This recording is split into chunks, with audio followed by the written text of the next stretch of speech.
Once you created a world that people know and love and that people associate you with, how do you evolve as an artist within that world?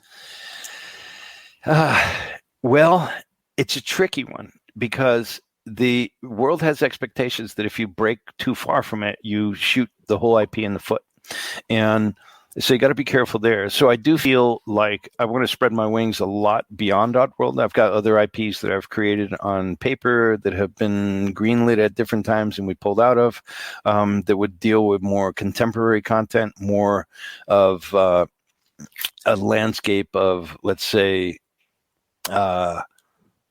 nanotechnology and privacy and fake terrorism threats, like a real Orwellian control system, but with modern technology. Like if you think back to 1984, right? That was, the computer hadn't even really, IBM was tracking numbers on forearms, right, for Germans, but beyond that, people didn't even understand computer tech yet. It was what sent the Apollo missions to the moon were still less powerful than the iPhone in your pocket today, right? Like we're in a whole different landscape. So Oddworld's landscape, I want to get closer to the cities because that's like, so far we've been out in the third world. I want to have it end up in the first world.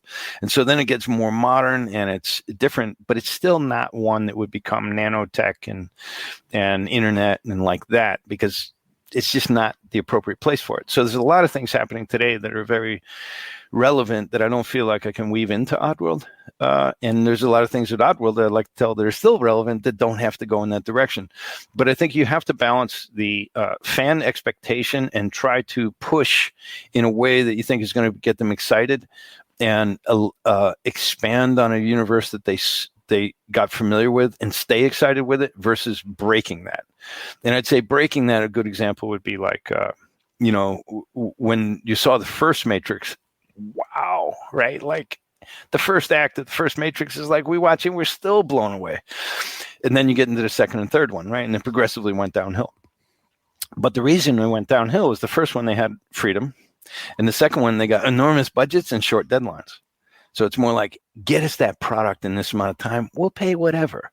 And we'll give you more studio notes too, So it's not the same, it didn't have the same sort of almost like film school mentality about, we're just going to build this, and that was the first Matrix, we'll figure it out. We'll sleep on the streets, whatever we need to do.